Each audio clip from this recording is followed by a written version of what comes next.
American philosopher Wayne Dyer once said, "The highest form of ignorance is when you reject something you don't know anything about." So I have a question for all of you. Think of yourself before Project Green Challenge. If someone told you that you could fit 2 years of your trash in an 8-ounce mason jar, how would you react? Would you believe them? Just by a show of hands.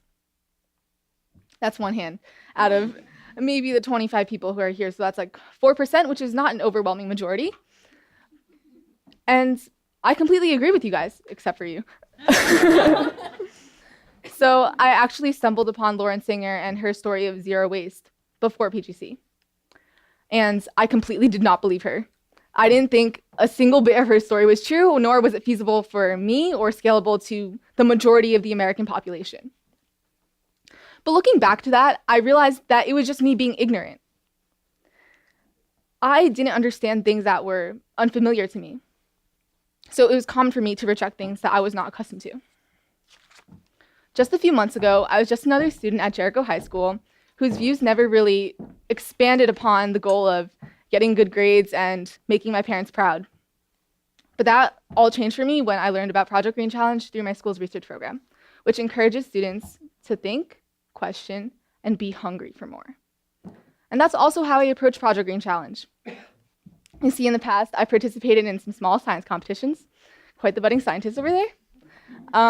But none of them have ever forced me to question the way I get to school, or the food I eat, the packaging on that food, the water I drink, or my local government representatives, or my clothes, or my surroundings in the way that Project Green Challenge has.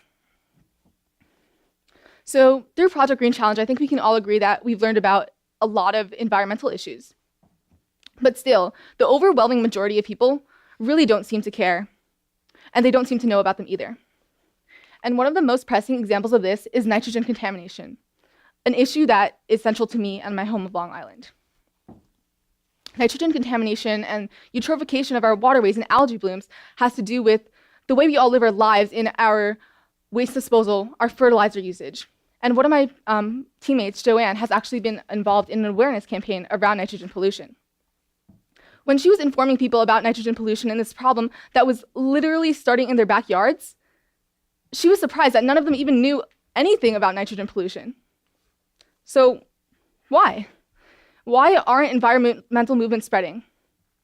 And what makes it so hard for them, for us to reach others? This is an issue that the four of me and my teammates have encountered in all of our lives.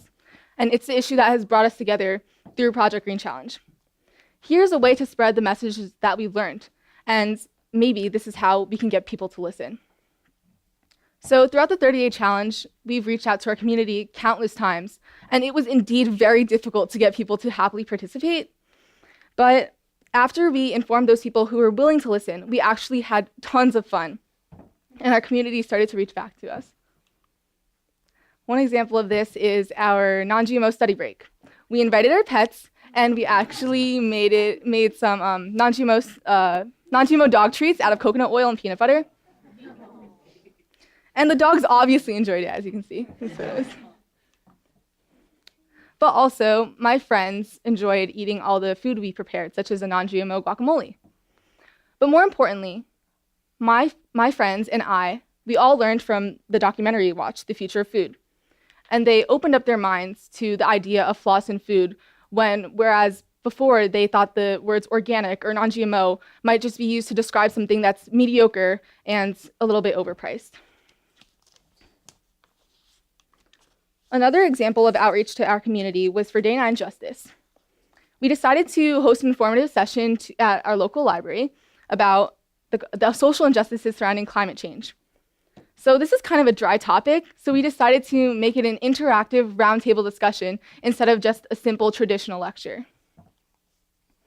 And surprisingly, it actually worked. Everyone listened, participated, and I'm proud to say that they have all walked away from that roundtable with something new that they could apply in their everyday lives. So Project Green Challenge gave us an approachable way to present the concepts of sustainability to others. But PGC didn't just teach us how to reach out to others, it also taught me about myself. One example of this is through the Stop Sucking movement. My team and I felt fulfilled after advocating for the hashtag Stop Sucking movement when we garnered over 100 pledges, as you can see over here. We felt like we were the beginning of a huge ripple effect that could affect, who knows, 500, 1,000 people, and we were proud of that. But consciousness also started to manifest in myself in particular. Oh, sorry, this is also about like the straw thing. You know it's real when your friends start sending you plastic straw memes.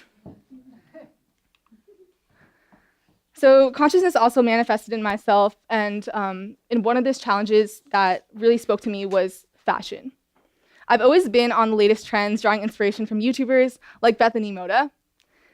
But after PGC and watching the True Cost documentary, I've learned that even though the clothes I was buying were cheap, they still had a shockingly high cost.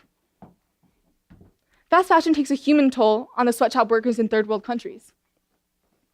But it also takes an environmental toll in the production of clothing and also in the decay of synthetic fabrics. So I thought to myself, if I keep supporting this industry, will humans still be as privileged as I am? To breathe clean air, not the air we see outside, obviously, or swim in our waters as they please? And the simple answer is no. But again, I was an unconscious consumer. For day 10 of Body, realized that I had this like teen girl dilemma where I have approximately like 20 to 30 bottles of just random products in my room. And through day 10, I realized that the shampoo and conditioner that I used every single day contained a toxic fragrance that was both a carcinogen and an irritant. So then I minimized my beauty and care routines after day 10, featuring brands like Acure and Dr. Bronner's. And I still have the Think Dirty app, so everything I add to my new beauty routine is screened for safety, and I make sure that it's good for my health, and good for the health of our environment. But it's not just enough to make the change on my own. It's when people work for a common cause altogether. Currently, because many people do not know how to live a sustainable lifestyle, or even believe that they can make a difference anyways, they do not do action. So if more people knew about the horrible impacts of ignorance of sustainability, then many of them would be more willing to mitigate environmental disasters. And that's why it's our duty. It's our moral obligation to educate people about environmental issues caused by our everyday actions. And that's our focus as we move to the future with sustainability, educating people about the environment.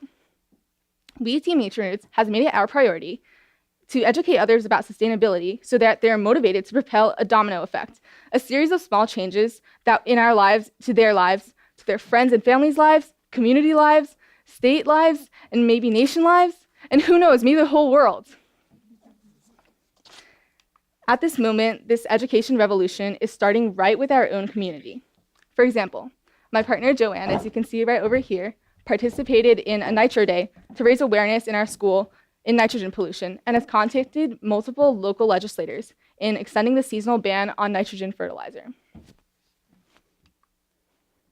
My partners Alice and Richard have lobbied at our local mall and in support for recycled plastic roads, which will reduce our carbon footprint, and they have gotten over 500 signatures through both physical signatures and on change.org. And as for myself, I'm proud to say that I have been educating people at my local Yes We Can Community Center and also at my school's STEAM Education Day. So if you guys take something away from the speech I have today, I would ask you to take away this. People should always strive to be better than conventional, to be better and improve from yesterday.